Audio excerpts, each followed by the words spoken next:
In my first interview with Professor Kwong Lee Dow, we explored his involvement with the history of education at the University of Melbourne through being a student, then a member of staff, and finally Dean of the faculty and the Institute of Education.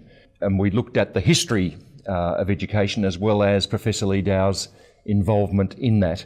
What I'd like to do in this interview with Professor Lee Dow is to explore the relationship between the university and what was going on in education more broadly at state and federal level. And perhaps, Kwong, I could begin by asking you about the relationship between the university and the curriculum and assessment elements of secondary education in the state of Victoria. Yes, Peter, the University of Melbourne has had a very major part to play over a long time with the decisions about curriculum and the kinds of assessments and the way assessments have been done, particularly at the top end of secondary schools. So the first public examinations in the state of Victoria were conducted by the University of Melbourne pretty soon after it started in the 1850s, and this went through until about 1912, when the university recognised that there was a role for the schools themselves to participate in the decision making about what was to be assessed and how. And they created a schools board of the University of Melbourne. And that went on for a long time, and the examinations were not only at year 12 in those days, there was an earlier junior public exam. Matriculation actually came in as a term in 1943, and there was also an exam the year before that, school leaving, and one before that, school intermediate, though many schools did those internally through a system that was acknowledged and run through the State Education Department, and particularly by its secondary school inspectors. By the time that Monash University was created, the University of Melbourne felt that it was not the only voice to lead that link with the schools, and it created an entity called the Victorian Universities and Schools Examinations Board. It was started in about 1964, and it lived for 15 years. And the tension through that time was that the schools felt that the university was focusing entirely on what should be examined for entrance into the university. And the universities, by then collectively Melbourne and Monash, and toward the end of the period La Trobe, said the only power we have is the powers that are within the university's acts, and we don't have the authority to say a lot about other aspects of school education. So that tension was right there. The body itself was broad-based. It had people from discipline areas in the universities, it had people from the government schools, it had people from the Catholic education system, it had people from what were called the registered schools, the independent schools. It was chaired first by Professor Frederick, who was then Dean of Education and he'd been Principal of Wesley College. It was chaired next by the founding Dean of Monash, Richard Selby Smith. It was chaired next by a Professor of Chemistry at Melbourne, Alan Buchanan. Then by Professor Musgrave, who was a Professor of Education at Monash. And in the last 5 of those years, I chaired that board. But the tensions grew, and there was, on the one hand, a school sense and a sense more generally that we needed to be looking at Year 12 curriculum and assessment for wider populations, some of whom would not be intending to go to universities, some of whom would be not even intending to go further, say in technical and vocational education, but would be going to directly into work and into some of the paraprofessional fields that at that time were still profession-based, such as nursing done in hospitals. So how did you resolve that tension? Well, it showed up through the role of the government and the Minister for Education, who at the time was a long-established Education Minister, Lindsay Thompson, who had himself been a school teacher, and he had a good understanding of this. And so the universities took the initiative and said, we need to step out of this, and we should create a body under State Government Act and legislation that has the groups needed to be part of such an organisation from both secondary and tertiary education. And there was pretty good agreement that should be done, but there was at the time, this is through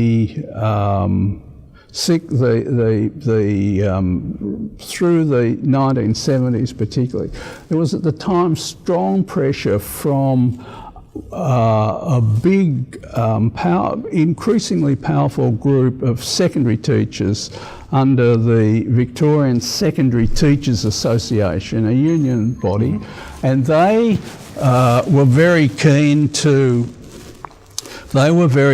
have a lot of school focus and authority in the curriculum and in the assessment process.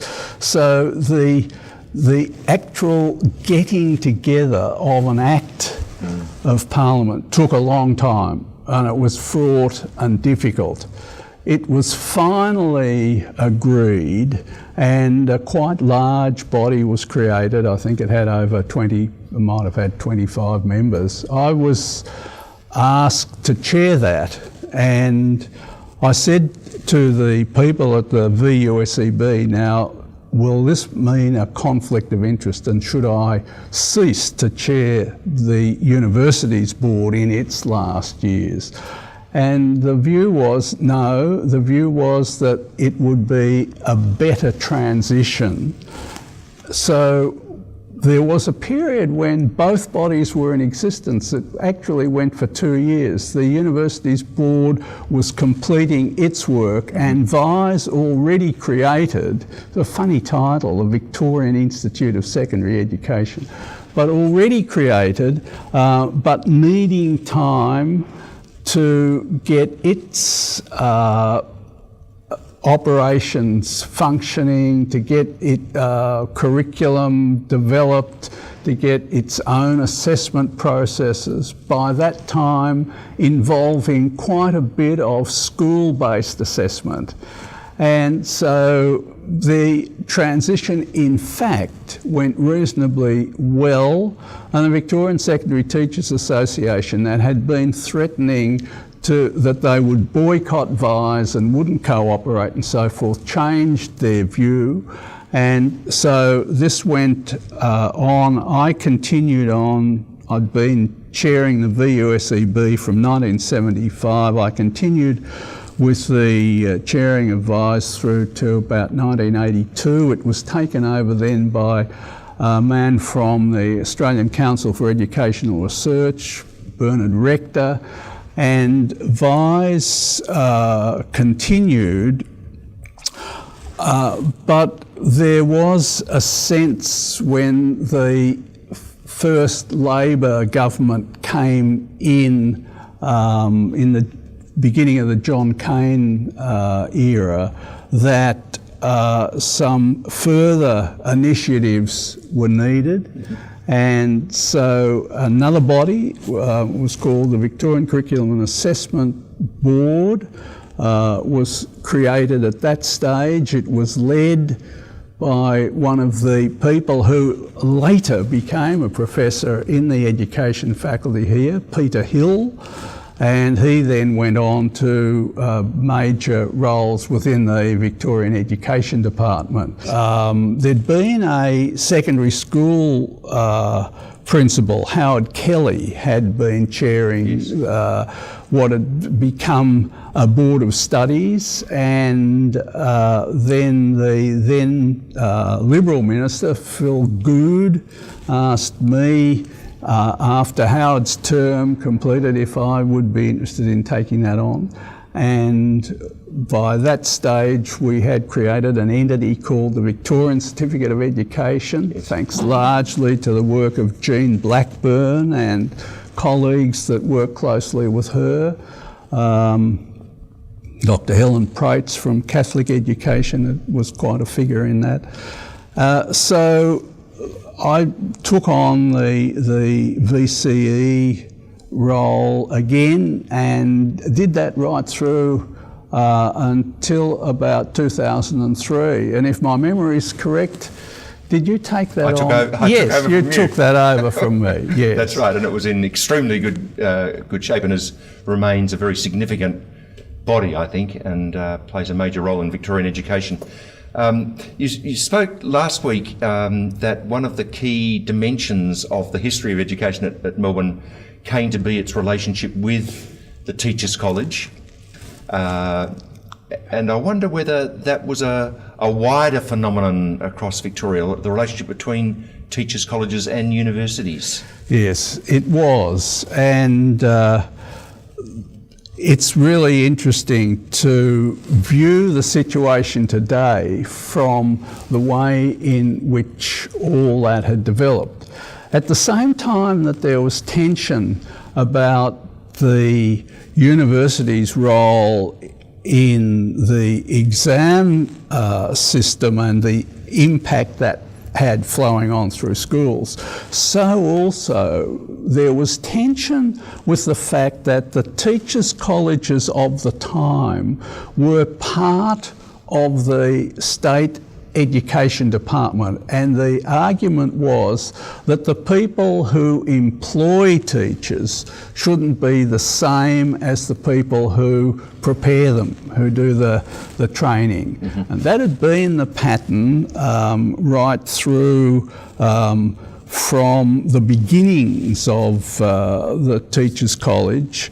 Melbourne, the original college, and then college at Ballarat, starting, and then later, after the Second World War, quite a number of colleges being established both in regional areas and also around Melbourne. And so the position came that a group of teachers' colleges would be associated together, just as had been earlier an association of the technical colleges of Victoria. They'd been associated in the mid-1960s around an entity called the Victorian Institute of Colleges. It was led by Dr. Philip Law, and the idea was that there should be a similar group of teachers' colleges. The reason why they were separate was that after the Martin Committee reported, it promulgated the colleges of advanced education and argued that they should receive funding from the Commonwealth, as the universities were getting some money from the Commonwealth. But they balked at the idea of also funding teachers' colleges. And so the colleges developed separately, and we had set up in 1973 an entity called the State College of Victoria. It was really looking at the Californian system of joined institutions. And I joined what was called the Senate, the Governing Council, the Senate of the State College of Victoria. And as well, I was a member of the board, or the council as it was called, of one of those colleges at Toorak. And I was also, through the Victorian Institute of Colleges, a member of the Gippsland Institute of Advanced Education Council. They had developed teacher education ab initio for the Gippsland community, and that institution, based at Churchill, later became a campus of Monash University, and indeed now is linked with Ballarat University and part of this new federation. Yeah. So I was very caught up in the evolution of those colleges that became became autonomous, semi in the sense that they had this overall governing body, and I chaired for them the first accreditation body, because ceasing to be part of the education department and by this stage offering degrees in education, largely for primary teachers, but not only.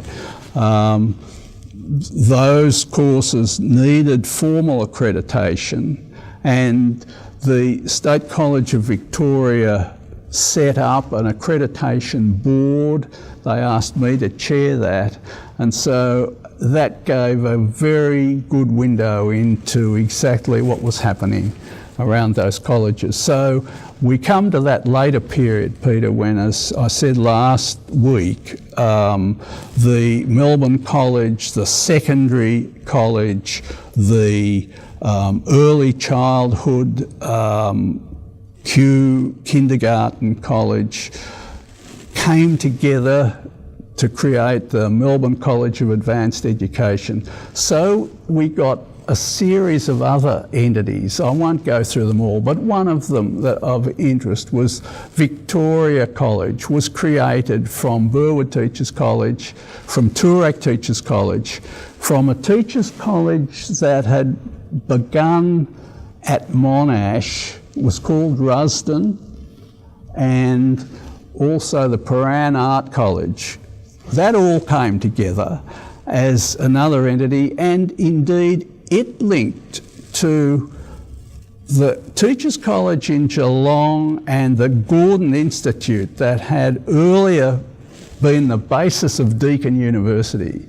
So Deakin was created to be the first non-Melbourne university. Melbourne, Monash, Latrobe, then Deakin, based at Geelong, and created from those two entities. Mm-hmm. Deakin today, of course, is living with the outcome of its amalgamation with Victoria College. So while Deakin is based in Geelong, the Vice-Chancellor lives there and is promoting strongly Deakin as a regional Geelong institution. The reality is that on the Burwood campus, which grew from the Burwood Teachers College, there are more students of Deakin than there are in Geelong. Exactly. So, I mean, one of the others just worth mentioning is that there was a college at Coburg. Yes, indeed. And the Coburg College itself first amalgamated with Preston Institute of Technology. It was called Phillip Institute. Mm. And then Phillip Institute itself came into RMIT through amalgamation. And so that's the explanation of why RMIT, that is indeed a big institute of technology, one of the country's leading institutes of technology, actually finds itself with teacher education. Yes.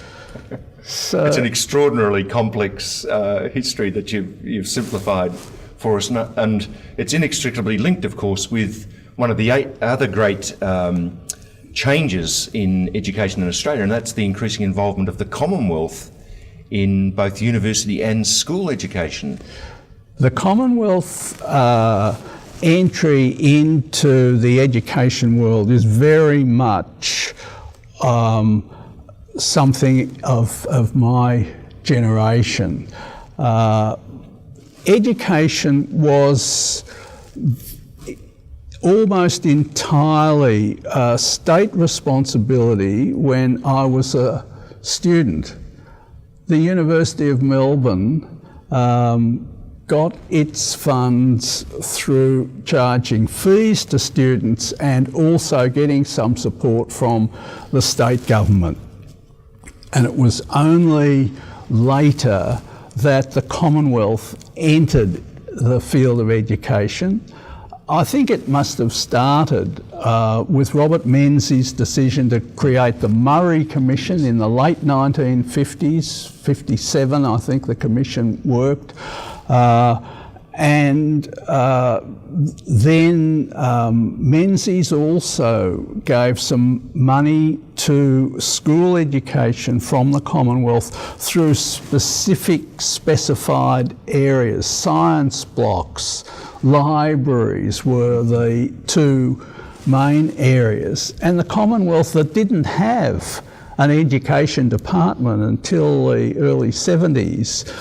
It worked through a thing called the Commonwealth Office of Education, created the Department of Education and Science in the early 70s. I think Sir Hugh Enor was its first secretary or head of the department. And the Commonwealth increasingly was called on to put more and more money into education as the states just didn't have the taxing powers to have the revenue needed for the kinds of expansion and development of more students staying longer in education, both in schools and going into tertiary education. So we saw that, and I was involved in a number of the initiatives. There was one that's now largely been forgotten in the late 1970s, just as we've had for all that time an Australian Research Council covering a range of disciplines.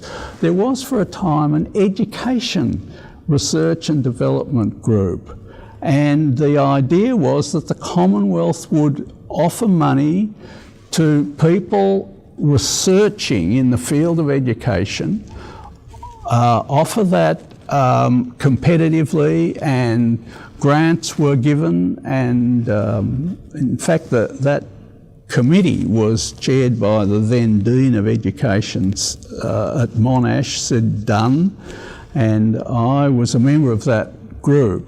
It only lasted a few years, and education researchers for a decade or two after that kept wishing that this could be recreated. Never was. But the idea was that not only did it support research as an activity, it supported development coming from that research, and of course it supported dissemination. So that was one of the early things.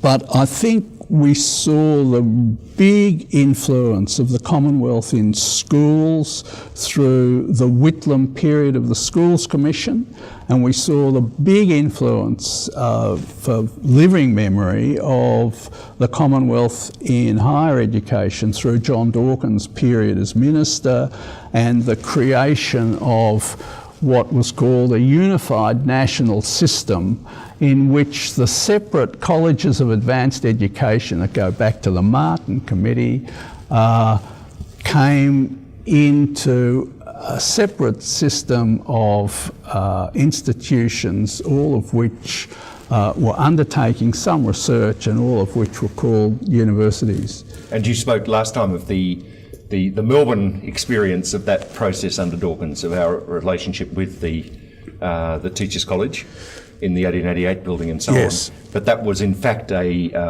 phenomenon that was nationwide. It was nationwide, and you saw, for example, the breakup of the Brisbane College of Advanced Education, that itself had been an amalgamation of separate teachers' colleges, which in the case in Queensland, in Brisbane, led to a big school of education, not in the University of Queensland, but in QUT, Queensland University of Technology. They became one of the really big places in education in Australia. And also some of the Brisbane CAE moved into Griffith University. In Sydney, the long-established education operation at the University of Sydney only called a faculty in 1986. Wow. It acquired what had been the Sydney Teachers College that had been built on its site way back, and it didn't have as big a scope and range as we had. And as I said to you, I think we were a beneficiary of the fact that from the Dawkins amalgamations we became very, very big, and we were a second beneficiary from the fact that the Vice-Chancellor Pennington, who supported that and advocated for it, a few years later said, yes, but now we've got to fine down, focus, and become a much more research-oriented institution.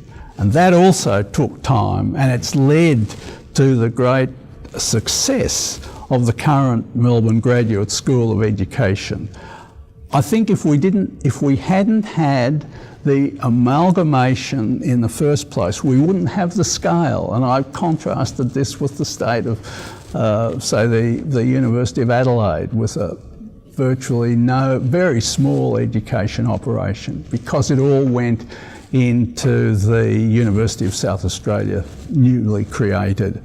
So we had the scale, but we also then needed to actually turn that into a body that had a better balance with graduate education, a better balance with research, and that's the entity that we have today.